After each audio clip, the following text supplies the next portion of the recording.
Hello everyone. आज future coaching classes के इस यूट्यूब चैनल पर आपका स्वागत है। आज हम लोग अर्थव्यवस्था एवं इसके विकास के इतिहास का अंतिम चौथा लेक्चर लेके आए हैं। जो आज यह अंतिम लेक्चर होगा, इसमें हम लोग पढ़ेंगे अर्थव्यवस्था के जो आर्थिक संरचना होते हैं, आधारिक संरचना जो जिसपे अर्थव्यवस्था टिका होता है, अगर वह न हो तो अर्थव्यवस्था विकसित न हो पाएगा। तो उसी को आज हम पढ़ेंगे और यह इस चैप्टर का अंतिम लेक्चर है। ठीक है, तो चलिए देखते हैं। सबसे पहले हम लोग देखते हैं क्या है। तो सबसे पहला जो है आधारिक संरचना है। सबसे पहला आपको पढ़ना है आधारिक संरचना, इंफ्रास्ट्रक्चर बोलते हैं इसको। यानी कि आधारिक संरचना होता क्या है उसको देख ले पहले। तो सबसे आधारिक संरचना का मतलब होता है उन सुविधाओं से, यानी कि यह एक वह सुविधा है तथा सेवाओं से है जो देश के आर्थिक विकास के लिए सहायक होते हैं। यानी कि जो आधारिक संरचना होते हैं वो क्या होते हैं, देश के जो विकास होता है ना उसके विकास में सहायक होते हैं। अगर आधारिक संरचना मौजूद न हो, इंफ्रास्ट्रक्चर अगर डेवलप न हो, आधारिक संरचना का विकास अगर देश में नहीं हुआ हो तो किसी देश की अर्थव्यवस्था क्या हो सकते हैं, विकसित नहीं हो सकते हैं। यह उनका विकास सही ढंग से नहीं हो सकता है। इसमें क्या क्या होता है, तो जैसे आता है बिजली। अगर किसी देश में बिजली का जो व्यवस्था है वो अगर सही ढंग से नहीं हुआ तो उनका क्या हो सकता है, और उनके अर्थव्यवस्था का विकास नहीं हो सकता है। दूसरा क्या होता है, परिवहन। यानी कि किसी सामान को, अगर कोई वस्तु का उत्पादन हुआ तो उसको केवल उत्पादन करने से तो अर्थव्यवस्था विकसित नहीं होगा। उसको एक जगह से दूसरे जगह, यानी कि उत्पादन कर लिए और उसको अगर ग्राहक तक नहीं पहुंचाइएगा तो उसके उत्पादन करने से कोई फायदा नहीं हुआ। इसलिए अर्थव्यवस्था में परिवहन भी एक महत्वपूर्ण योगदान होता है। परिवहन क्या होता है, किसी वस्तु को एक जगह से दूसरी जगह तक ले जाना, किसी वस्तु या व्यक्ति होता है उसमें। अगला होता है संचार। संचार में क्या आता है, सूचना को एक जगह से दूसरी जगह ले जाना। उसके बाद बैंकिंग, यानी कि जो धन संबंधित जो कार्य है उसको सही ढंग से करना। ये बैंकिंग भी एक क्या है, आधारिक संरचना का रूप है। अगर बैंकिंग व्यवस्था किसी देश का, हमने पिछले वीडियो में हमने देखा था जिसमें हमने पढ़ा था किसके बारे में, मौद्रिक विकास में। तो मौद्रिक विकास में हमने देखा था वित्तीय संस्थाओं के बारे में, तो उसमें बैंकिंग भी आता है। और वह बैंकिंग क्या हो, अगर विकसित न हो तो उस देश का, उस राज्य का, उस राष्ट्र का क्या होगा, आर्थिक विकास सही ढंग से नहीं होगा। अगला है स्कूल। यानी कि क्या, स्कूल में क्या हो कि वहां के लोगों को क्या किया जाए, अर्थव्यवस्था में शामिल होने के लिए, आर्थिक क्रियाओं में शामिल रहने के लिए उनको क्या करना होगा, अभ्यस्त कराना होगा, सिखाना होगा, ट्रेनिंग देनी होगी। उसके लिए स्कूल कॉलेज ये सब की जरूरत पड़ती है। स्कूल कॉलेज हो गया, अस्पताल हो गया। अगर स्वस्थ व्यक्ति नहीं होंगे तो जो मानवीय पूंजी है उसको हम लोग सही ढंग से उपयोग नहीं कर पाएंगे, यूटिलाइज नहीं कर पाएंगे। ठीक है, आदि देश के आर्थिक विकास के आधार होते हैं।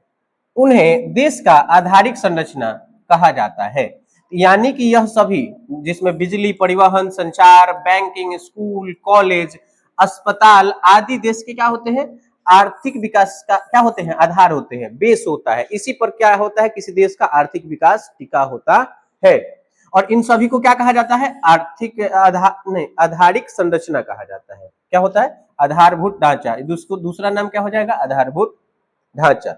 अगला, किसी देश की आर्थिक विकास में आधारिक संरचना का महत्वपूर्ण स्थान होता है। जैसे हमने बात किया कि अगर यह सब चीज विकसित नहीं होंगे तो उस देश का क्या होगा, आर्थिक विकास सही ढंग से नहीं हो पाएगा। जिस देश का आधारभूत ढांचा जितना अधिक विकसित होगा वह देश उतना ही क्या होगा, अधिक विकसित होगा। यानी कि जिस देश का क्या होगा, आधारभूत ढांचा, जिसको हम लोग आर्थिक संरचना कह रहे हैं, वो जितना विकसित होगा, जैसे सड़क, बिजली का होने, वहां जो ऊर्जा में जैसे बिजली का व्यवस्था हो, या परिवहन अच्छे ढंग से हो रहा हो, सड़क मार्ग से या जल मार्ग से, जिस ढंग से आप परिवहन कर सके, अगर विकसित अगर क्या है, आधारभूत ढांचा है तो उस देश का क्या होगा, विकास भी बहुत ज्यादा होगा। यानी वह देश विकसित हो जाएगा। ठीक है, तो अगर किसी देश को विकसित होना है तो इन सभी चीजों को बेहतर ढंग से मैंने क्या होना चाहिए, विकास होना चाहिए। इन सभी चीजों का बेहतर विकास होना चाहिए। ठीक है, जिसमें आपने यहाँ देख रहे हो कि यहाँ है कुछ बिल्डिंग जैसे रेलवे स्टेशन दिया गया है, यहाँ स्कूल्स के दिया गया है, या और यहाँ बैंक का फोटो दिया गया है। नहीं कि जो रेलवे स्टेशन है वो परिवहन के काम में आएंगे, यह किसी चीज को प्रशिक्षण देने के कार्य आएंगे, और यह वित्तीय व्यवस्था को संभालेगा। ठीक है, अगला देखते हैं। अगला जो है तो हम देखेंगे कि बिहार के बारे में जानेंगे, क्योंकि इस अध्याय में अभी तक बिहार सारा हम जैसे हम लोग बिहार बोर्ड के और या बिहार के स्टूडेंट हैं, तो हमारा जो भी है इन सभी को देखने के समझने के बाद हमको यह देखना है कि बिहार में ऐसी क्या कमियां हैं और उसको कैसे सुधारा जाए, जिसमें जैसे बिहार अगर आर्थिक रूप से पिछड़ा है तो उसमें क्या सुधार होनी चाहिए। ठीक है, तो चलिए देखते हैं बिहार के पिछड़ेपन के क्या कारण है, यानी कि बिहार अगर पिछड़ा पिछड़ा हुआ है तो उसका क्या क्या कारण हो सकता है कि बिहार पिछड़ा हुआ है। देखते हैं बिहार के पिछड़ेपन के आर्थिक दृष्टि से बिहार के पिछड़ेपन के कुछ प्रमुख कारण हैं। ठीक है, अगर बिहार आर्थिक दृष्टि से अगर पिछड़ा हुआ है तो उसके क्या क्या प्रमुख कारण कौन कौन से हैं वह देखना है। तो पहला है कि तेजी से बढ़ती हुई जनसंख्या, यानी कि हम लोगों के लिए सबसे बड़ा कंसर्न क्या है, जनसंख्या। आज हम लोग भारत के तीसरे सबसे बड़ा जनसंख्या वाला राज्य है। जैसे 1 नंबर पर उत्तर प्रदेश आता है, 2 नंबर पर महाराष्ट्र आता है, और 3 नंबर पर बिहार आता है। तो हमारी जनसंख्या सबसे महत्वपूर्ण है। दूसरा क्या है, आधारिक संरचना का अभाव, यानी कि जो हमने पीछे अभी जो पीछे हमने पढ़ा है क्या क्या, बिजली का व्यवस्था, परिवहन, संचार, बैंकिंग, स्कूल, कॉलेज, अस्पताल, इन सभी चीजों का बिहार में क्या है, अभाव है। यानी कि यह सुव्यवस्थित नहीं है, विकसित नहीं है, इनका विकास सही ढंग से नहीं हुआ है। तीसरा जो है वह कृषि पर निर्भरता, यानी कि हमारी जो अधिकतर जनसंख्या है, यानी कि लगभग में 80% से जो प्लस जनसंख्या है वह किस चीज पर निर्भर है, वह कृषि पर निर्भर है, यानी कृषि उद्योग पर, या इसी से जुड़ा हुआ कोई भी काम हो रहा हो उसी से जुड़ा हुआ। हमारे यहाँ उद्योग उतना विकसित नहीं हो पाया, क्योंकि हमारे यहाँ क्या विकसित नहीं हो पाया, आर्थिक आधारिक जो संरचना है जिसपे उद्योग विकसित होते हैं वह सब भी विकसित नहीं हुआ है। अगला जो हमारा समस्या रहा वो बाढ़ और सूखा रहा, यानी कि हमारा कुछ क्षेत्र होता है जो बाढ़ में भरा होता है, कुछ क्षेत्र सुखाड़ से ग्रसित होता है। यानी कि जो बाढ़, यानी कि उत्तरी बिहार है, उत्तरी बिहार है, बिहार वो हमारा किससे प्रभावित रहता है, बाढ़ से। और जो मेरा हम लोगों का दक्षिणी बिहार है, ठीक है, दक्षिणी बिहार है, वह किससे होता है, सुखाड़ से। जो हमारा दक्षिणी बिहार है वो सूखे से ग्रसित रहता है और उत्तरी बिहार बाढ़ से ग्रसित रहता है। अगला जो पांचवा है वो देखना है औद्योगिक पिछड़ापन, यानी कि हमारे यहाँ उद्योगों का विकास नहीं हुआ है। हम लोग औद्योगिक क्षेत्र में हम लोग पीछे हैं। आज हमारे यहाँ सबसे ज्यादा प्राथमिक क्षेत्र यानी कि कृषि पर ज्यादा लोग आधारित है, उद्योग नहीं है हमारे राज्यों में। फिर है गरीबी, गरीबी एक बहुत बड़ा समस्या है। यह क्या करता है, गरीबी गरीबी को जन्म देता है। और सातवां खराब विधि व्यवस्था, यानी कि विधि व्यवस्था माने हमारे यहाँ का जो लॉ है, यानी कि कानून, वह सब हमारे यहाँ का विधि व्यवस्था को हम लोग कहते हैं कानून कह सकते हैं। कानून जो हमारे राज्य द्वारा बनाए गए कानून है वो बेहतर नहीं है, जिसके कारण हमारे यहाँ उद्योग का विकास नहीं हो पाता है। उसके बाद हम लोग आर्थिक संरचना को विकसित नहीं कर पाते हैं। हमारे यहाँ जब पुल बनते हैं बनते बनते समय ही टूट जाते हैं। उस पर चलने के बाद अगर कोई पुल टूटे तो उसको बात किया जाए, पर बनते समय ही क्या हो जाते हैं, वो टूट जाते हैं, टूट के गिर जाते हैं, ढह जाते हैं। और अगला क्या है पॉइंट, कुशल प्रशासन का अभाव, यानी कि हमारे यहाँ हर चीज सही जगह पर हो, उनको उनके कार्य सही ढंग से हो पाए, सभी संसाधनों को क्या कर पाए, बेहतर ढंग से इस्तेमाल कर पाए हमारे यहाँ जो भी संसाधन है। अब मान लीजिए कि हमारे यहाँ कोयला नहीं है तो क्या हम कोयला आधारित उद्योग लगाने जाएंगे? ऐसे उद्योगों को हम देखेंगे जो क्या हो हमारे यहाँ उपलब्ध संसाधनों से चलाया जा सकता है, उसी का विकास करेंगे। तो हमारे यहाँ जो प्रशासन का जो काम है, इन सब चीजों को देखना कि संसाधन का कैसे उपयोग किया जाएगा, किसका, जो हमारे यहाँ संसाधन है उसका कैसे हम लोग उपयोग कर सकते हैं, कैसे उसको बेहतर ढंग से उपयोग कर सकते हैं। अगर ये संसाधन का बेहतर ढंग से उपयोग करने के लिए हमारे पास क्या है, कुशल प्रशासन का अभाव है, यानी कि हमारे यहाँ कुशल प्रशासन नहीं है। अगला देखते हैं, अगर यह सब है तो ऐसा क्या किया जा सकता है कि हम लोग इसको दूर कर सकते हैं। तो हम देखते हैं कि बिहार के पिछड़ेपन को दूर करने के उपाय, यानी कि ऐसे क्या क्या उपाय है जिसको हम लोग अगर अपनाएं, अगर हम उसको इम्प्लीमेंट करना चाहें तो हमारे बिहार का जो पिछड़ापन है वो दूर हो सकता है। तो देखते हैं बिहार के पिछड़ेपन को दूर करने का उपाय इस प्रकार है। तो पहला क्या है, तो जनसंख्या का नियंत्रण, यानी कि हमको क्या करना होगा, नियंत्रण करना होगा। जो पॉपुलेशन है, जो जनसंख्या है, मतलब हमको नियंत्रण करना होगा। कम मैंने जनसंख्या का, अब तो जनसंख्या को कम नहीं किया जा सकता, पर आने वाले जनरेशन को जनसंख्या नियंत्रण के जो नियम है उसको पालन करना होगा। हम दो हमारे दो, या शादी का जो उम्र है वो 21 साल है, ये सब जनसंख्या नियंत्रण के जो बनाए गए हैं नियम, इसको पालन किया जाए। और अपना फर्टिलिटी रेट जो उसको लाए कितना, 2.1, इसको कहते हैं कि अगर इस दर से अगर महिलाएं प्रजनन करें नहीं, तो क्या होगा कि हम रिप्लेसमेंट रेट, यानी कि जितने जनसंख्या मरेंगे उसके बदले में जो नई जनसंख्या है उतना कर सकते हैं। पर हमारा फर्टिलिटी रेट इससे ज्यादा है, और पिछले कुछ दशकों में थोड़ा सा सुधार हुआ है, पर पहले जो 70-80 के दशक थे वहां तो इसकी सबसे ज्यादा थी हमारे क्षेत्रों में। क्योंकि हम बात किए हैं कि गरीबी गरीबी को जन्म देता है। ठीक है, अगला जो पॉइंट है, कृषि का तेजी से क्या करना, विकास। यानी कि हमारे यहाँ जो भी कृषि होता है वो परंपरागत तरीकों से होता है, यानी पुराने जमाने से जो तरीकों से खेती किया जा रहा है उसी को कर रहा है। आधुनिक नए तकनीक या नए फसलों का, या हम लोग व्यवसायिक फसलों का उत्पादन नहीं करते हैं। हम लोग वैसे फसलों का जिसका हम लोग उपयोग करते हैं, धान गेहूं चावल, सॉरी धान गेहूं दालें और भी जो चीजें हैं, यानी परंपरागत। पहले तो हमको कृषि करने का जो तरीके हैं उसको बदलने होंगे। अगला, बाढ़ का नियंत्रण, यानी कि हमको बाढ़ को नियंत्रित करना होगा, यानी कि नदियों को ऐसे ढंग से विकास करना होगा, नदियों के आसपास में बांधों का निर्माण, नदियों के अंदर से गाद निकाले कि जिसका जो जल का प्रवाह हो वो समतल नदी का घाट तोड़कर बाहर न जाए, मैंने उस आसपास के क्षेत्रों को प्रभावित न करे, वह पानी सीधे अगले नदी को ट्रांसफर हो जाए, जिसके कारण वहां बाढ़ उत्पन्न न हो, यानी कि बाढ़ को हम लोगों को नियंत्रित करना होगा।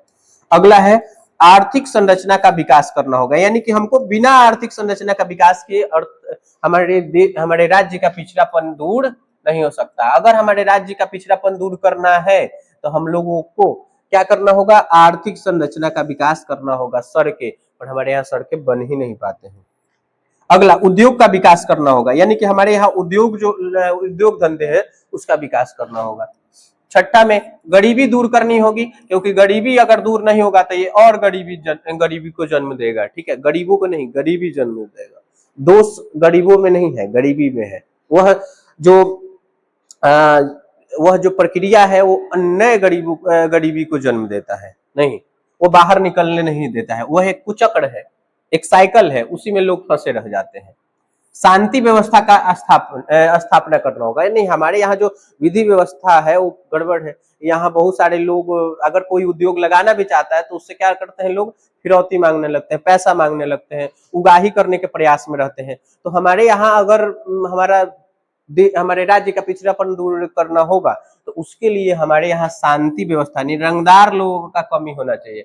अगर रंगदार लोग ज्यादा पैदा लेने लगेंगे तो हमारे देश का कभी पिछड़ापन नहीं होगा। गरीबी का एक हिस्सा है कि यहाँ के सभी गरीब अपने आप को क्या समझने लगते हैं, रंगदार भैया जी समझने लगते हैं, सबसे बड़ा चीज है। और स्वच्छ तथा ईमानदार प्रशासन होना चाहिए, यानी प्रशासन जो होना चाहिए ना, जो यह पुलिस या जो भी अधिकारी गण है वो क्या कैसे होने चाहिए, स्वच्छ, यानी कि उनको ईमानदार होने चाहिए। साफ सुथरा का मतलब कपड़ा साफ सुथरा नहीं, उनके व्यवहार अच्छे होने चाहिए। ठीक है, यानी कि साफ सुथरा कपड़ा पहन लेने से वो स्वच्छ और ईमानदार नहीं बन जाएंगे। स्वच्छ और ईमानदार का मतलब होना चाहिए कि वह किसी प्रकार के करप्शन से जुड़े नहीं होने चाहिए, भ्रष्टाचार में संलिप्त नहीं होने चाहिए। और अगला, नौवा, केंद्र से अधिक मात्रा में संसाधनों का हस्तांतरण हो, यानी कि केंद्र हम लोगों को क्या करे, थोड़ा सा ज्यादा धन दे, नहीं, तो जो केंद्र जब हमारी सहायता अधिक करेगा तो हम अपने क्या विकसित कर पाएंगे, जो आधारिक संरचना है उसका विकास कर पाएंगे, और जिसके कारण हमारा आर्थिक विकास होगा, और आर्थिक विकास होने से हमारे पिछड़ेपन क्या होते जाएंगे, दूर होने लगेंगे। ठीक है, अगला स्लाइड देखते हैं। इसको व्हाइट ठीक है। अगला है देश के आर्थिक विकास में बिहार के विकास का भूमिका, यानी कि कैसे हम लोग, अगर मान लीजिए कि हम लोग भारत का हिस्सा है, तो अगर बिहार का विकास नहीं होगा तो भारत का विकास भी संभव नहीं होगा। तो अगर भारत के को विकसित होना है तो बिहार को भी विकसित करना होगा। ऐसा नहीं कि आपके शरीर में क्या हो कि किसी एक अंग को छोड़कर और आप क्या हो सकते हैं, मैंने बेहतर बन सकते हैं, नहीं। आपको अगर बेहतर बनना है तो अपने आपके शरीर के सभी अंगों को बेहतर ढंग से काम करना पड़ेगा। तो उसी प्रकार भारत का एक अंग है, एक हिस्सा है बिहार। तो अगर भारत को विकास करना होगा तो बिहार को भी विकास करना होगा। अगर बिहार विकास नहीं करेगा तो भारत को भी विकसित होने से यह क्या करेगा, रास्ते में बाधा बनेगा, रोकेगा। ठीक है। अगर तो देखते हैं क्या क्या भूमिका है, बिहार ऐसे क्या कर सकता है, क्या बदलाव हो सकते हैं जिसके कारण जिससे हम भारत के देश के आर्थिक विकास में हम मदद कर सकते हैं। तो देखिए, सबसे पहले याद रखिए कि जो हमारा भौगोलिक स्थिति है, जहां हम लोग बसते हैं, वह एक गंगा के मैदानी क्षेत्र है, एक समतल जगह जहां पानी की उपलब्धता है, जहां हम लोग अच्छे कृषि कर सकते हैं, नहीं। और दूसरा, जनसंख्या हमारे पास है, जो हमारा जनसंख्या है वह बहुत मायने है, क्योंकि हमारे पास जो जनसंख्या है, देखो जनसंख्या का एक नकारात्मक पक्ष भी हो सकता है पर एक सकारात्मक पक्ष हो सकता है, क्योंकि हम उसको मानवीय पूंजी बना सकते हैं, उनसे उत्पादन करवा सकते हैं अधिक से अधिक। अगर चाइना के पास, जैसे हमारे पास आज अगर जनसंख्या का सबसे बड़ा समस्या है, तो वैसी ही जनसंख्या समस्या चाइना के पास भी था, पर चाइना ने क्या किया, उसी सेम उनकी जो बढ़ती हुई जनसंख्या था उसको क्या किया, स्किल्ड बनाया, कौशल भरा उसमें, यानी कि कार्य करने की क्षमता को विकसित किया और उससे उनसे उत्पादन कराया। और आज आप जानते हैं कि चाइना क्या है, दुनिया का फैक्ट्री है, यानी कि लगभग सभी वस्तुओं का उत्पादन वो करता है। वो अपनी अपनी आवश्यकताओं को तो पूरा करता ही करता है, दुनिया के लगभग सभी देशों में की आवश्यकताओं का पूर्ति करता है, यानी कि लगभग सभी वस्तुएं चाइना से ही बन के आते हैं, लगभग वगैरह सभी नहीं। तो क्या करना होगा, हमारा एक जो भौगोलिक स्थिति है और दूसरा जनसंख्या, दोनों दृष्टिकोण से बिहार का स्थान भारत में अपना क्या है, एक अलग महत्व रखता है। ऐसा नहीं कि हमारा कोई महत्व नहीं है, हमारी है, भौगोलिक हमारी जो स्थिति है वह एक महत्वपूर्ण निभाता है। और दूसरा जनसंख्या, क्योंकि हम क्या कर सकते हैं, एक बेहतर मानवीय पूंजी का निर्माण कर सकते हैं, लेबर जिसको कहते हैं, कि हम लोग मानवीय पूंजी का निर्माण करेंगे और उससे उत्पादन क्या कर सकते हैं, बढ़ा सकते हैं, देश का भी और बिहार का भी। ठीक है। इसलिए कहा जाता है, किसका, ध्यान से रखिए, मैंने बिहार के संदर्भ में कहा जाता है कि यदि भारत का विकास करना है तो बिहार का विकास करना आवश्यक है। ये हमारे एक राष्ट्रपति हुए जिनका नाम था एपीजे अब्दुल कलाम, उन्होंने ये बात कही थी कि अगर भारत का विकास करना है तो आपको बिहार का विकास करना होगा। अगर आप केवल चाहते हैं कि भारत का विकास हो और बिहार का विकास नहीं हो, तो यह संभव नहीं है कि तो ऐसा हो ही नहीं सकता कि भारत का विकास हो सके। ठीक है। और दूसरा देखिएगा कि एक अमेरिकी अर्थशास्त्री थे जिनका नाम था कुजनेट्स। ठीक है। तो कुजनेट्स साहब ने क्या बोला था कि गरीबी कैंसर रोग की तरह है, यानी कि गरीबी क्या है, कैंसर रोग की तरह। तो इसको समझिए कि जैसे कैंसर क्या करता है, हमारे शरीर में जो भी हमारे जो पार्ट्स है, अंग है, उनको क्या करता है, धीरे धीरे धीरे धीरे नष्ट करता है, खराब करने लगता है। उसी प्रकार क्या होता है कि गरीबी गरीबी वह कुचक्र है जो हमारे समाज में जितने भी सकारात्मक चीज हो सकते हैं उसको धीरे धीरे धीरे धीरे क्या करता है, खत्म करता है। जैसे शिक्षा, शिक्षा को वो महत्व नहीं देने लगता है।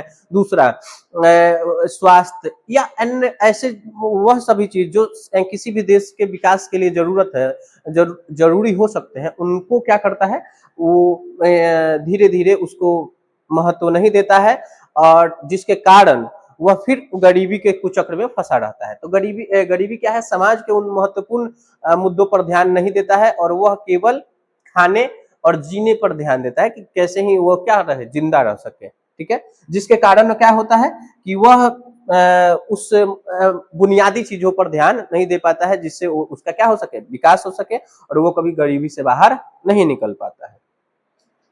बिहार में दक्ष मानव संसाधन की कमी नहीं है, यानी कि हमारे यहाँ जो दक्ष, यानी कि काम करने वाले जो मानव संसाधन है उसकी कमी नहीं है। ऐसा नहीं कि हमारे यहाँ कोई इतना जनसंख्या और कोई कामिले लोग नहीं है, नहीं, यहाँ की जनसंख्या बहुत ही दक्ष है, वो किसी भी काम को बेहतर ढंग से कर सकती है। बस उनको थोड़ा सा क्या करना होगा, आपको स्किल्ड करना होगा, जिस काम को करवाना है उसके बारे में आपको बताना होगा, प्रशिक्षित करना होगा।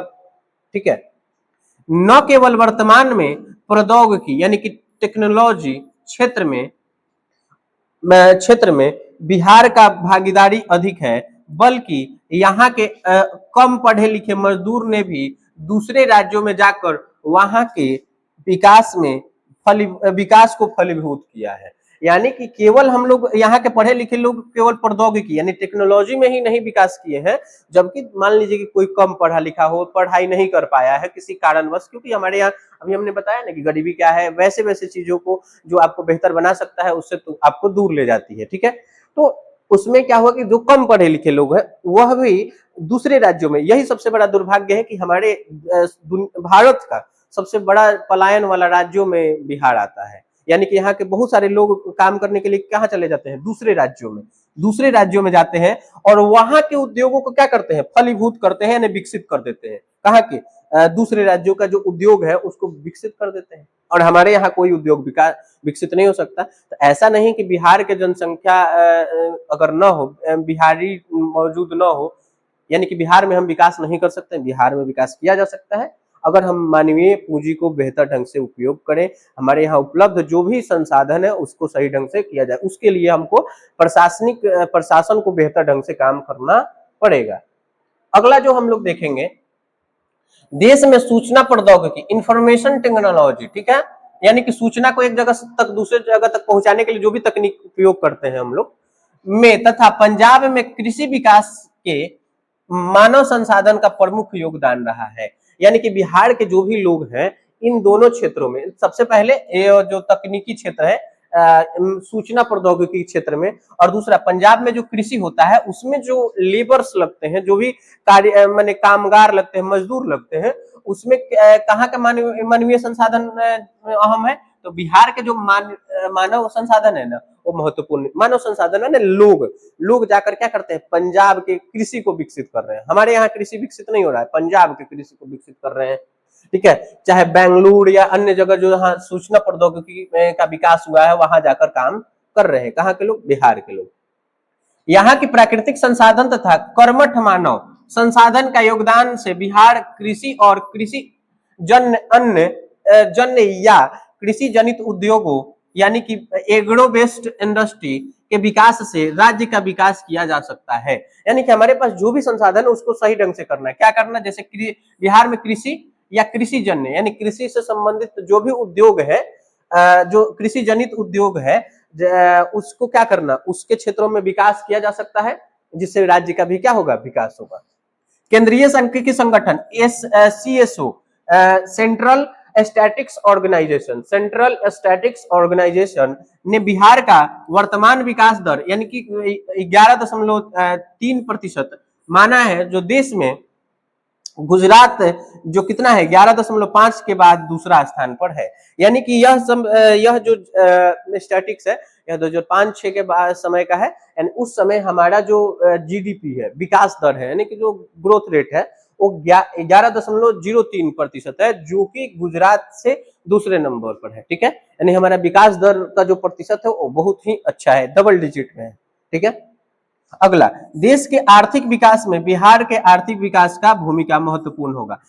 हम पहले भी बोल चुके हैं और अब इस लाइन में यह भी बोल रहा है कि अगर बिहार का आर्थिक विकास होगा तो किसका विकास होगा, देश का आर्थिक विकास होगा। किसका, देश का। अगर बिहार का आर्थिक विकास नहीं होगा तो देश का आर्थिक विकास नहीं हो सकता है। ठीक है, तो अगला देखते हैं, जैसे अभी हम बात की है कि हम लोग ऐसे किन किन क्षेत्रों में कार्य कर सकते हैं बिहार में। तो सबसे पहला है जो इंपॉर्टेंट है वो कृषि जनित उद्योग है। यानी कि अगर हम कृषि जनित उद्योगों को विकसित कर ले तो हमारे राज्य का क्या हो सकता है, क्योंकि हम लोग जहाँ करते हैं वो गंगा के मैदानी क्षेत्र है और वहाँ कृषि बहुत बढ़िया होता है। ठीक है,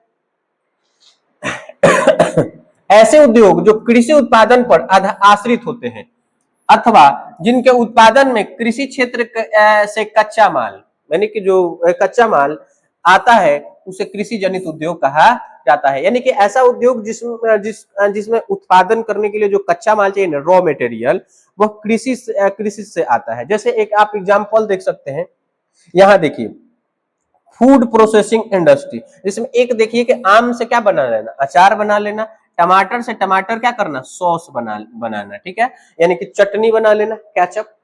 फिर क्या कर सकते हैं, कृषि से ही जो हम दूध क्या कर सकते हैं, जंतुओं को अगर हम पाल ले, अगर हम जंतु रखें और उससे क्या कर रहे हैं हम लोग दूध निकाले, तो हम लोग डेयरी इंडस्ट्री को विकसित कर सकते हैं। फिर अगर हम कृषि में अगर गन्ना का उत्पादन करें तो हम शुगर इंडस्ट्री कर सकते हैं, और अब तो इथेनॉल भी बन रहा है जो आपके पेट्रोलों में डाला जा रहा है।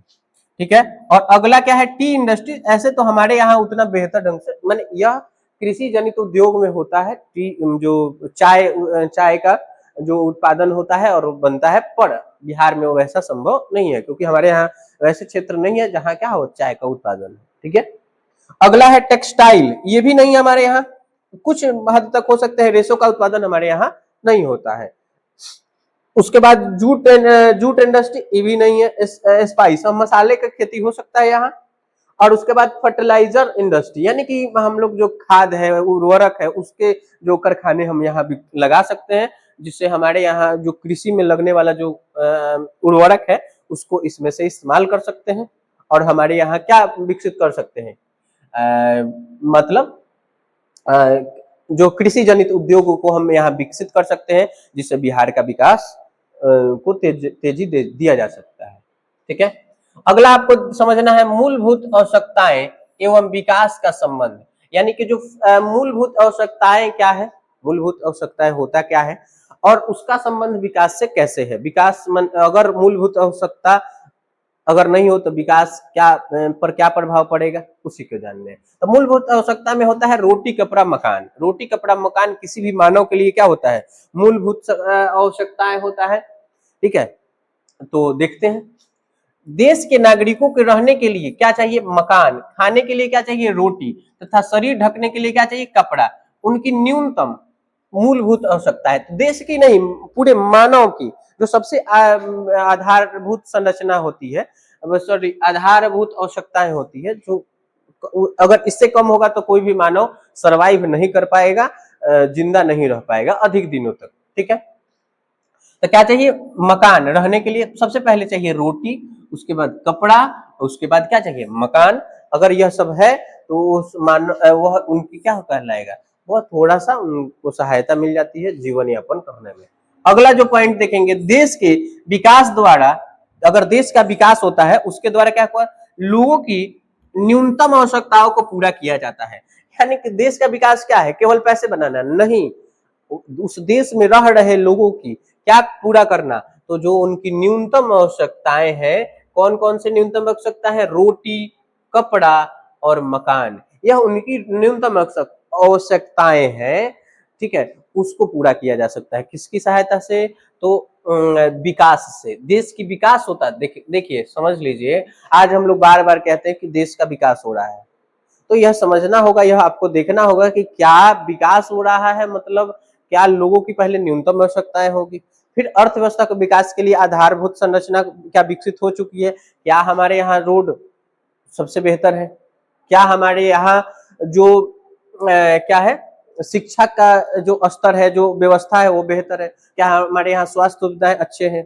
अगर यह सब हो रहा हो तो हम उसको देश का विकास कहेंगे, नहीं तो केवल सोशल मीडिया पर देश का विकास नहीं हो सकता, क्योंकि देश का विकास एक वास्तविक चीज है और सोशल मीडिया पर दिखने वाले मैक्सिमम चीज क्या होते हैं, काल्पनिक चीजों से भरे होते हैं। देश की बढ़ती हुई जनसंख्या विकास के मार्ग में एक बहुत बड़ी बाधा है, यानी कि देश की जो जनसंख्या बढ़ती हुई जो जनसंख्या है ना, वो देश के विकास के मार्ग में क्या है, बहुत बड़ी बाधा है, यानी रुकावट पैदा कर रही है। अगर हमारी जनसंख्या इसी तरह बढ़ती रही तो हमारा कभी भी पूर्ण रूप से विकास नहीं हो पाएगा। अंततः विकास की दर बढ़ने के बावजूद भी गरीबी का उन्मूलन नहीं हुआ। उन्मूलन माने खत्म होना, यानी कि गरीबी का उन्मूलन है, नहीं, गरीबी खत्म नहीं हो पा रहा है। देश का विकास तो कुछ हद तक हो ही रहा है, पर कभी भी गरीबी का उन्मूलन नहीं हो पा रहा है। क्यों नहीं हो पा रहा है, क्योंकि हमारी जनसंख्या का जो दर है और जो हमारा विकास का दर है, दोनों एक दूसरे को रोक रहे हैं। अगर जनसंख्या तेजी से बढ़ती रही तो हमारा विकास कभी नहीं हो पाएगा। समुचित न्यायपूर्ण सार्वजनिक वितरण प्रणाली, पब्लिक डिस्ट्रीब्यूशन सिस्टम, जो हमारे यहाँ जो क्या होता है कि सार्वजनिक वितरण प्रणाली जिसके कारण आप लोग अनाज मिलता है, जो आप देखते हैं ना, लोगों को गेहूं चावल दाल मिलते हैं ना, उसी को कहा जाता है। तो समुचित न्यायपूर्ण, यानी कि ऐसा वितरण होना चाहिए जो जिसमें न्याय हो। ऐसा नहीं कि उसमें घोटाला कर लिया जाए, लोगों को देने के, लोगों को मिल रहा है कागज पर मिल रहा है 75 किलो अनाज, उनको दिया जा रहा है मात्र 15 किलो अनाज, तो क्या हुआ, यह जो वितरण हुआ वो न्यायपूर्ण हुआ, नहीं हुआ। ठीक है, से लोगों के खाने के लिए रोटी उपलब्ध हो सकता है अगर हम क्या करते हैं, सार्वजनिक वितरण प्रणाली को कैसा बना दे, न्यायपूर्ण बना दे।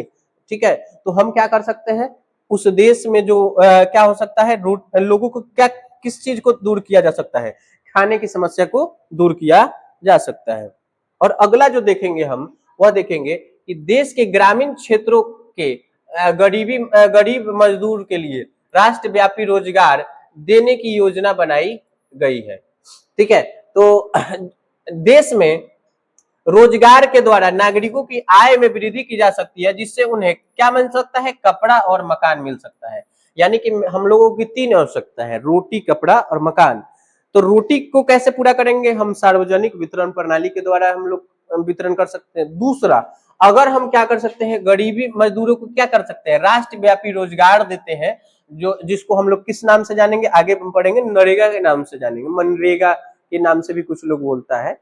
अगर उसके तहत क्या कर सकते हैं, लोगों को रोजगार देंगे, तो रोजगार से उनकी क्या होगी, आय में वृद्धि होगी, और वह आय बाद में उनको क्या दिलवा सकता है, कपड़ा और मकान। ठीक है, ऐसे मकान के लिए प्रधानमंत्री आवास योजना भी होता है, जिसके कारण लोगों को क्या दिया जाता है, गरीब लोगों को क्या दिया जाता है, मकान उपलब्ध कराया जाता है।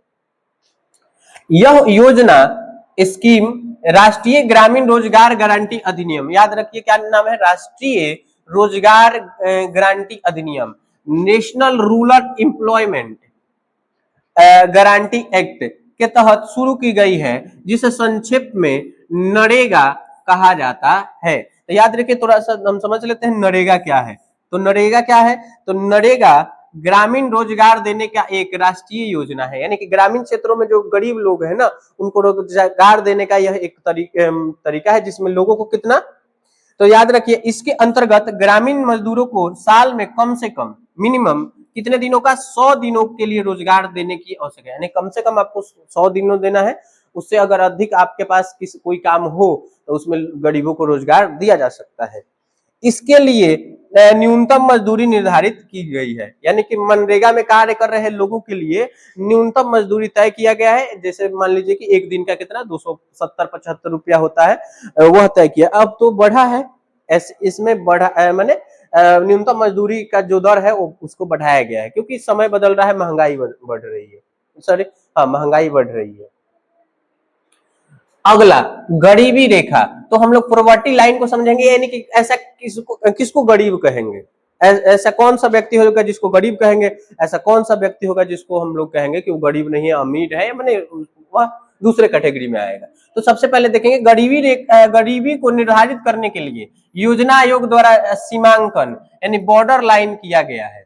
यानी कि एक याद रखना, हम लोगों ने पढ़ा है योजना आयोग के बारे में। तो योजना आयोग ने क्या किया कि किसको गरीब माना जाएगा और किसको गरीब नहीं माना जाएगा, उसके लिए उन्होंने एक बॉर्डर लाइन बनाया है। ठीक है, उसी बॉर्डर लाइन को क्या कहा जाता है, गरीबी रेखा कहा जाता है। ठीक है, गरीबी रेखा कैलोरी मापदंड पर आधारित है, यानी कि गरीबी रेखा किस पे मापा जाता है, तो कैलोरी यानी कि ऊर्जा के आवश्यकता से होता है। कैलोरी ऊर्जा का मात्रक होता है, यानी कि हमारे शरीर को चलाने के लिए जो ऊर्जा चाहिए उसके आधार पर हम लोग एक माने स्तर बनाएंगे। अगर उस स्तर से लोगों को अधिक कैलोरी मिल रहा है तो उनको गरीब नहीं माना जाएगा। अगर उस स्तर से नीचे कैलोरी मिल रहा है उन लोगों को, ठीक है, खाने के माध्यम से, ठीक है, तो उनको क्या किया जाएगा, गरीब माना जाएगा। ठीक है, तो देखते हैं किसको, तो ग्रामीण क्षेत्रों में रह रहे लोगों को कितना कैलोरी चाहिए, 2400 कैलोरी, यानी कि गांव में थोड़ा सा ज्यादा काम करना पड़ता है, इसलिए उनको क्या करना होना चाहिए, 2400। अगर किसी व्यक्ति का या समाज में अगर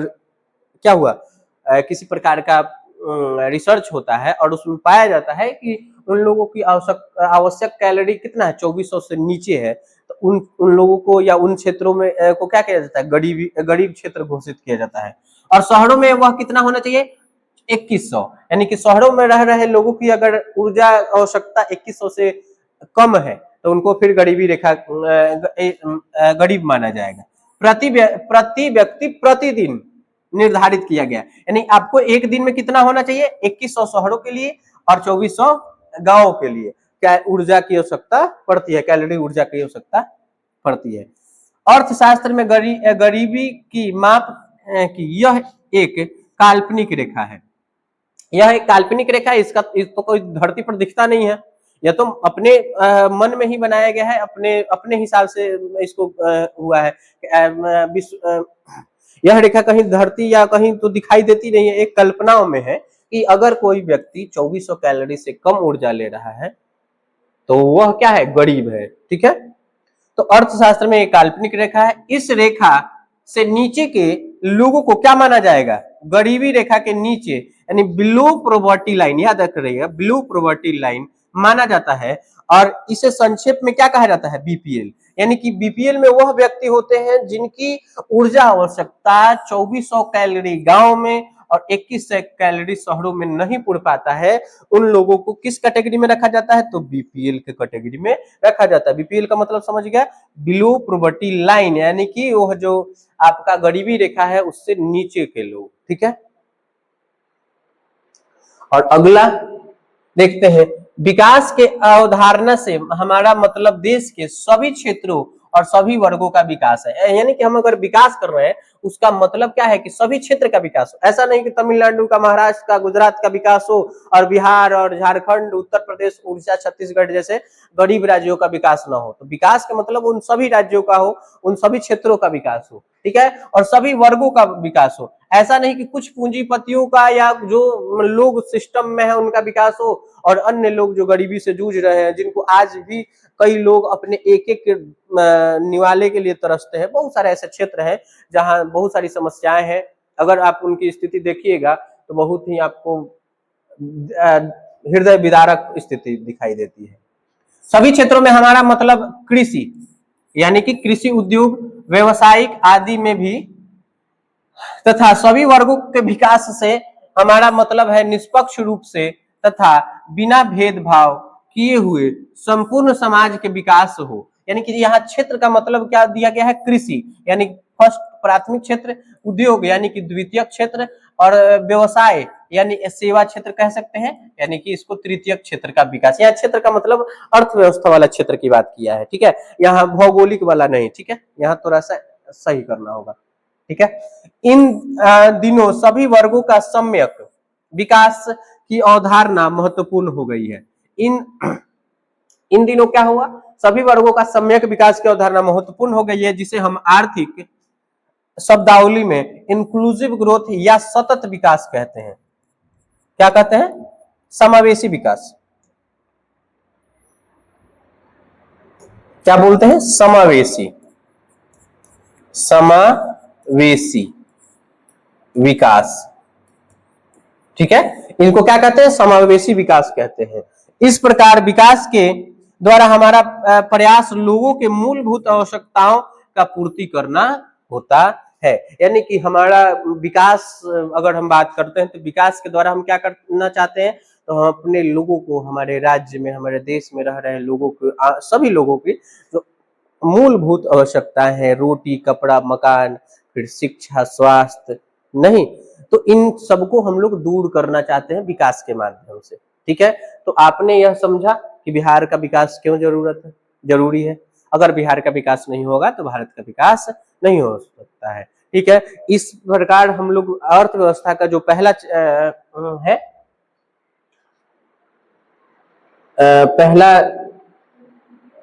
पहला चैप्टर है जिसको हम लोग कह रहे हैं अर्थव्यवस्था एवं इसके विकास का इतिहास, इसको आज हमने खत्म कर दिया है। इसमें पूरे 4 वीडियो है। अगर आपको यह वीडियो समझ में थोड़ा सा कम है तो आप पिछले वीडियो को देख सकते हैं। ठीक है, जिसके कारण आपको पता चलेगा कि इसमें जो भी हमने बहुत सारे ऐसे पदों का, टर्म्स का यूज किया है जो आपको नहीं समझ में आ रहा था, उसको हमने पिछले वीडियो में पूरा किया है। तो आप सभी को करिए। ठीक है, और थोड़ा सा प्रयास कीजिए, बेहतर ढंग से इसको शेयर भी कर सकते हैं आप, और लाइक सब्सक्राइब तो करना ही करना है। ठीक है, अगला वीडियो हम लोग लेकर आएंगे अर्थव्यवस्था पर नहीं, इतिहास के जो पहला चैप्टर है यूरोप में राष्ट्रवाद, उससे जुड़ा हुआ आएगा। ठीक है, तो आज भर बस इतना ही।